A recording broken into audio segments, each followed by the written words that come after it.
Hey friends, welcome back to my channel. I'm Sonnet, the owner and creator behind Sonnet's Garden Blooms, and in today's video, I am taking 3 cigar boxes that I thrifted at the Goodwill Bins, and we are flipping them in today's video. Months and months ago, I was at the Goodwill Bins, and these were in one of the bins.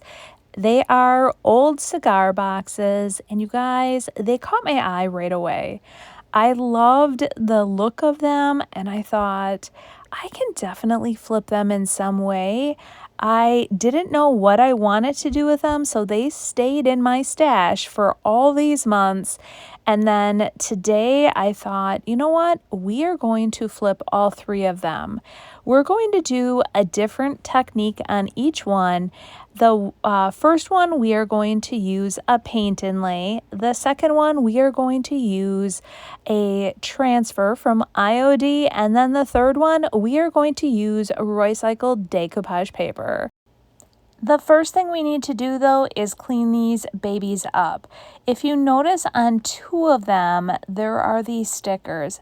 And honestly, I think that's why they ended up in my stash and were in there for so long, because I tried to take these stickers off a while ago and I believe I was on the struggle bus, just like I am right now.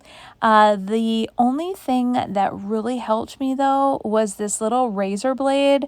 I had won this, and honestly, you guys, it helps me so. It's like my go-to tool for so many things when removing like stickers or, like labels like this.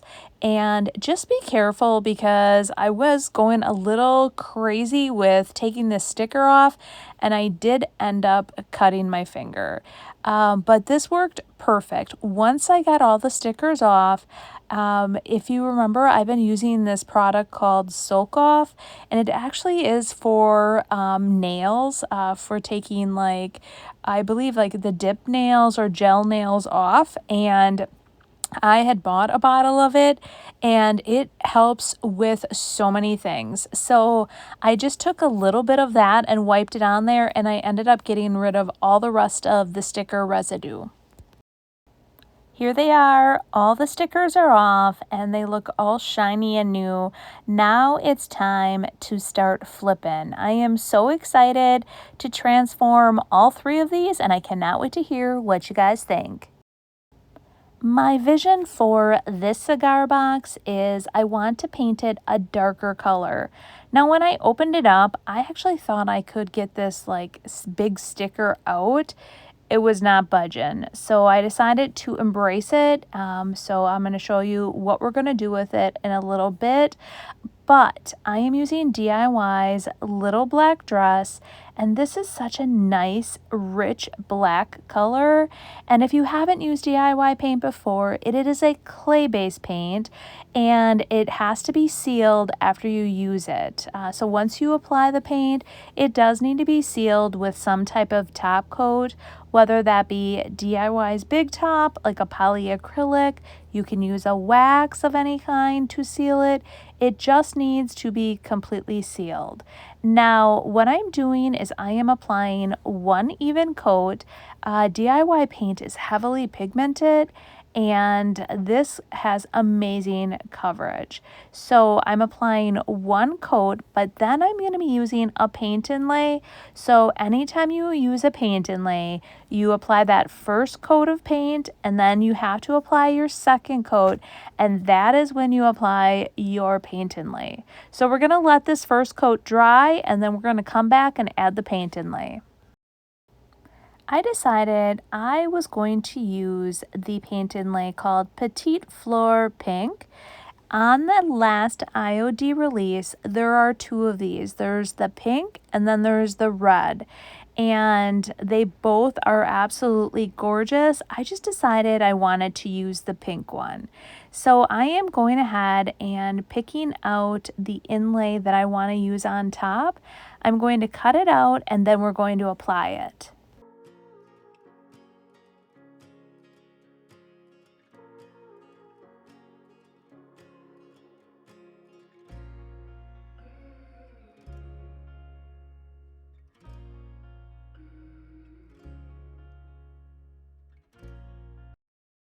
The first coat of paint is completely dry, and when you use a paint inlay, you do apply a second coat.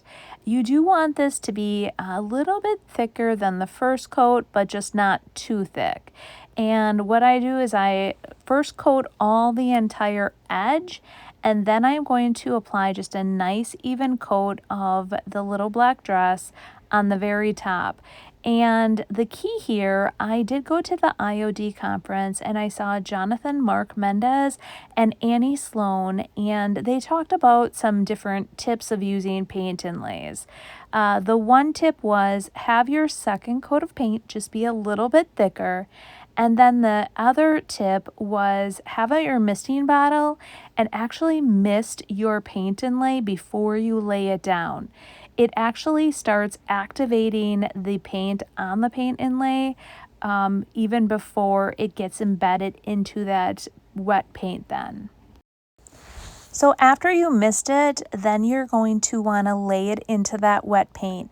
Another tip is make sure that you're laying down the paint inlay side and not the gridded back side. I have done it. At first, I had heard other people say they did it, and I was like, how does one do that? And then I did it twice in a row. It is very easy to lay down the wrong side, just so you know. So once you get it down in the wet paint, mist it again, and then I just take my finger and I just rub over the entire paint inlay to really embed it in that wet paint. Then the key is you need to let this dry very thoroughly and then remove that paint inlay backing. To help speed up the process a bit, I do use my heat gun and I just continuously move it about. Heat gun does put off some extreme heat, and if you would just leave it in one area, you could possibly burn your piece. So just always be moving that heat gun around, not too close. And then once your paper starts turning more like whitish, you can actually touch it. And when it feels dry to the touch, then it's time to remove. I re-mist it and I wipe away some of that excess water. And then I start on one end and I just take my finger and I like lift that piece of paper and then I start peeling it back. And honestly, you guys, once you start peeling it back and you see that paint inlay embedded in there, it is so satisfying to see that. And I love the look of these. I know some get really nervous or they want it to be just perfect. And with a paint inlay, you have to embrace the imperfections of it. It is never going to be 100% perfect. And I think that really is what makes it so unique. I love the look of that distressing, and this turned out amazing. I decided I wanted to add a bit of detail around the very edge of the box. And this inlay has this beautiful like beading. So I am going to start on the front and I'm going to lay it down on the front and then just wrap it around. And I'm going to work in sections. So I'm going to do the front first, then I'm going to do the next side and the next side, and then finally that fourth side. And I think this really ties this all together. Now, I want to also mention that a paint inlay can be used multiple times. So many people feel like you one and done. It is not like that. You can use a paint inlay up to like 3 times. And if you noticed, that when I pulled the paint inlay up, it did have some of that black paint on that paint inlay. So when you use it again, you will get that same black impression as well. So be very, like just know how you're going to use it and realize you're going to get that, that black paint on the inlay as well. If you used a different color, that is the color that you would get on the inlay. I just want to clarify, it's not black every time. It is whatever color you are putting your paint inlay in, that is the color that you're going to pick up.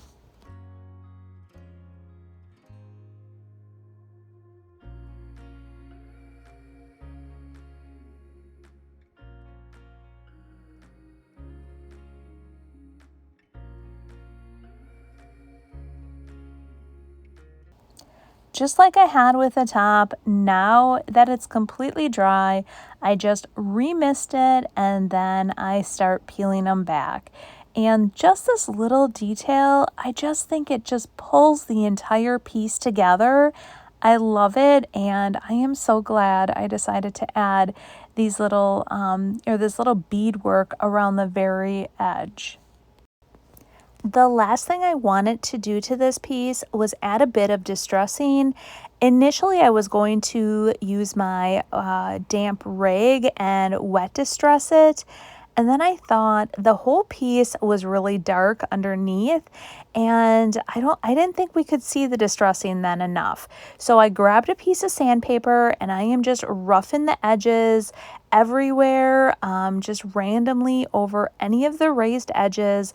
I open up the case, I do the inside rough edges just to give it a little distress here and there, and I wanted it to be very random and just look like it was old and aged. I just love it. The very last thing that this needs is a top coat. Like I said earlier, anytime you use DIY paint, you do need to apply a top coat along with the paint inlays. The paint inlays can be reactivated if you do not seal them, so you have to seal them. The tip here is I always load up my paintbrush and with a very light hand, I apply the top coat. I've heard others say that when they apply a top coat like this, the paint inlay smears. And I think the reason that is that you do not have enough top coat on your paintbrush and you have too heavy of a hand and you're almost like smearing that paint inlay. So just with a really light hand, apply it and then let it dry. You can always come back and add a second top coat on top of it.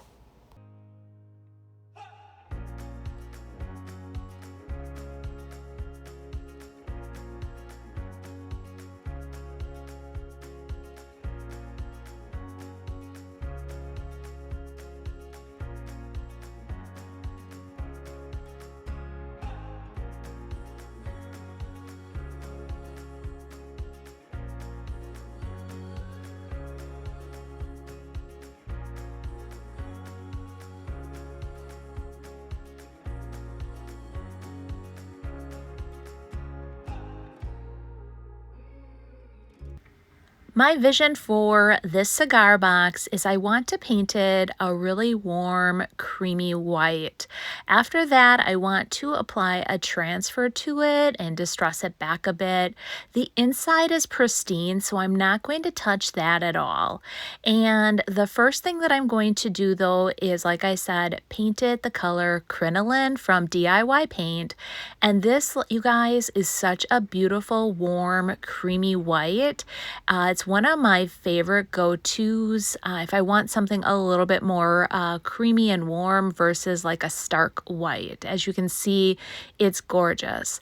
So what I do is I apply one even coat to the entire piece. I let it dry very thoroughly, and then I come back and I apply a second coat. If you haven't used DIY paint before, it does reactivate with water, so after we get done, we will need to seal it.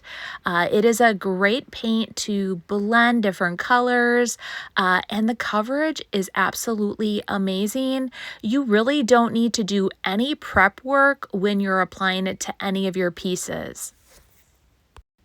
Now that I have the 2 coats of paint on and it is completely dry, I am using the IOD transfer called Lover of Flowers, and this was from the last release, so the spring release. And you guys, I just love these little transfers that they're coming out with. There are so many beautiful transfers within here. What I decided to use was this one though. So I'm going to cut it out and I am going to place it strategically in the center, and then a portion of it is actually going to fold over onto the front a bit. I'm going to just leave it just as is. I'm not gonna, I initially thought, should I cut the wording out, position it differently? And I'm like, nope, I just like it like this. If you haven't used an IOD transfer before, super easy. You peel off that backing, lay it down, smooth it out. All transfers come with that transfer stick. If you happen to misplace yours, a credit card would work fine. Or if you also love Pampered Chef as much as I do, with the Pampered Chef stones that come with that scraper, that works well too. And basically, I always start on one side, I rub, and then I start picking up that top transfer sheet. And even if a piece of transfer does not come off that sheet, lay it right back down, rub again, and continue to work from one side to the other. After your transfer is on, you will want to take a piece of that transfer sheet and rub it all over. This is called burnishing. Next, I want to distress it a bit. Because DIY paint can be reactivated with water, I am doing a wet distressing technique, taking a damp rag and just randomly rubbing all over here and there just to make a little bit of that wood come out and make it just look a little bit more aged and worn looking.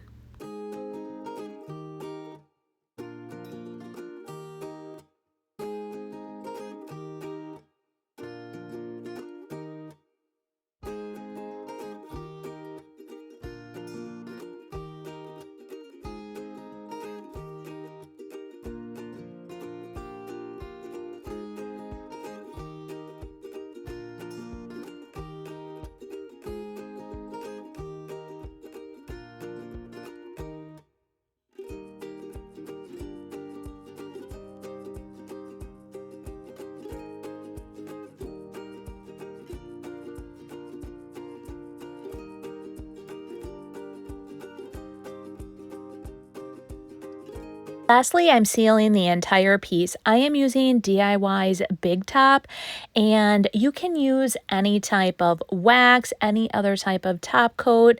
I just love DIY's Big Top, so I am applying one even coat over the entire piece.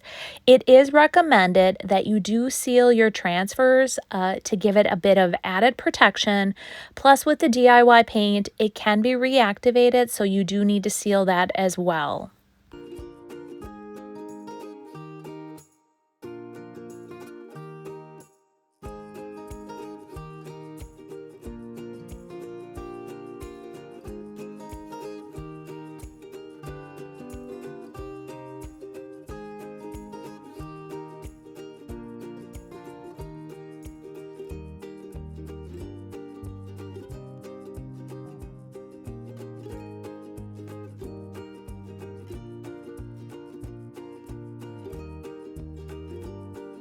My vision for this cigar box is I'm going to add a piece of decoupage paper to the top and then paint the rest. I want to also embrace the engraving on the box, and I was thinking about adding some dark wax after I paint it, but first picking the paper for the top. I decided to go with the paper that came in my maker's box, and if you haven't heard, I do offer a DIY monthly subscription box.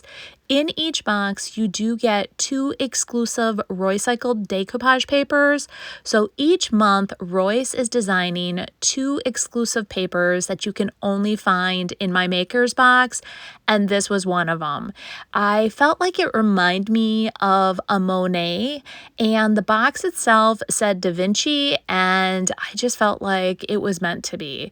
So what I'm doing first and foremost is I am adding white swan to the very top. I always add a bit of white underneath my decoupage paper because I want it to pop. You don't have to do this. You can just put it on whatever surface and it will just not stand out, or the colors of your decoupage paper just will not pop as much. So I always like to add just a pop of white underneath, and that makes everything in that paper really pop. Now that it's completely dry, what I'm going to do is add the paper. So what I first do is line it up and position the paper exactly how I want it. So once I do that, then I am going to start by turning it sideways, and I'm using liquid patina, which is a DIY product, and it is my go-to for decoupaging. I am kind of obsessed. I've tried other products and I always go back to liquid patina. So I'm pulling the paper back. I'm adding just what I call a starter strip. So I apply just a nice even coat of the liquid patina. Then I take my misting bottle and I'm going to mist the decoupage paper to activate all the fibers. And both of these steps really help prevent a lot of those wrinkles. It gives you better control as well of your paper. So if you're working on a very large scale project, by doing a starter strip, it positions the paper in place, and then you can work your way down or across or however you're doing it. So once I smooth out all the wrinkles, I then flip the paper up, and then I am going to add more liquid patina and work my way down, mist the paper again, and then again smooth out that paper. The other key is you want your paper to be completely dry before you move on to the next step, which is taking a piece of sandpaper and getting rid of the excess paper. For the lower portion of the cigar box, I decided to go with Fusion's Rose Water. I thought it was just a really pretty pink, and I thought it would complement all that pink foliage in the paper. Now, what I'm doing here is applying 2 even coats of the rose water to the lower half. And the key with Fusion, it's better to have thinner multiple coats versus having it very thick. And by doing it thinner, it really eliminates those brush strokes. So it does have a self leveler in there. The coverage is great. And all I needed to do was add 2 coats and it was completely covered.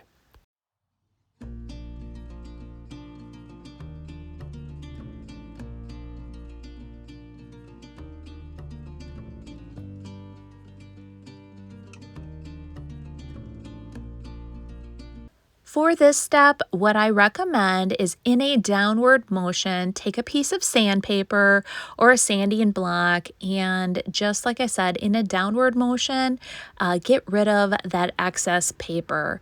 You just don't want to go upwards or like go up with the sandpaper, and the reason that is you can actually rip the paper right off your project. Ask me how I know. I've done it. One time I'm like, oh, I can't do the downward motion. So I did it upwards and it actually ripped the paper right off. So like I said, in a downward motion, do that.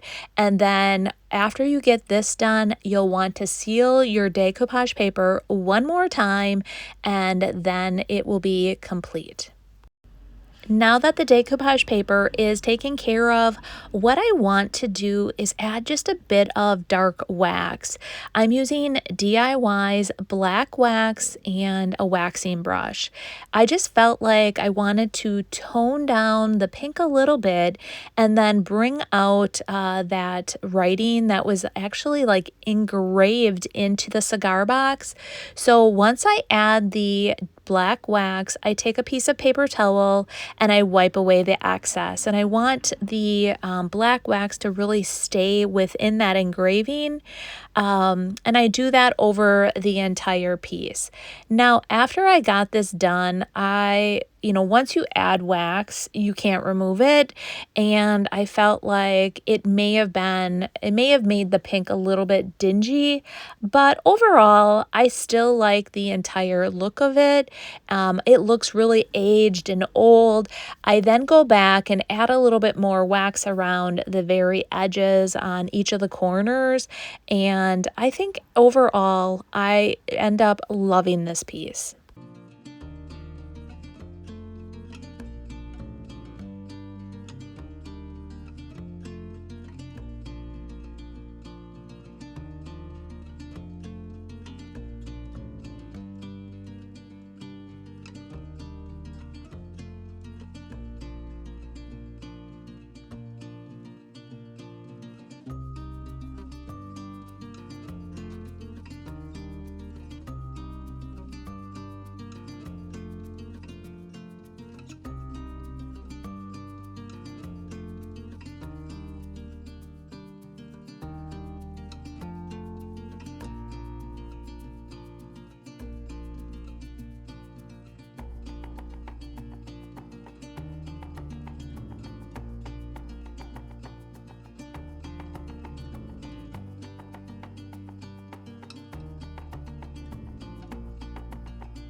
I hope you guys enjoyed today's video. I had a ton of fun making it for you. Now, I am going to be heading up north over the 4th. I am still undetermined whether or not I will have a video for Friday. So if I can do a bit of thrifting up north, you guys will have a thrifting video. Otherwise, I will be back on Monday. So you guys enjoy yourselves. Just detach from all things social media, right? And just enjoy the time with your family and friends over the 4th. That's what I'm gonna try to do, actually. We'll see. I feel like I'm always on my phone, and when I'm up north, I don't have the best signal, so it's actually a blessing in disguise. But anyways, you guys have yourselves a great week. One more thing, just so you know, today is the last day you can get a maker's box for July. So July 1st is today at midnight. The doors will be officially closed. When I looked this morning, there were just a few boxes left. And then I'm gonna cap it, you guys, and it is going to stay at this quantity until September. So in September, I am doing an official launch again, and it is for the fall box. And I'm really excited. You guys just don't want to miss out on August either, because that one is just as good. So like I said, I am going to close the doors today at midnight. I will have it in the description, the link below. So if you guys are interested, definitely head on over there and get signed up, because tomorrow I am mailing them all out.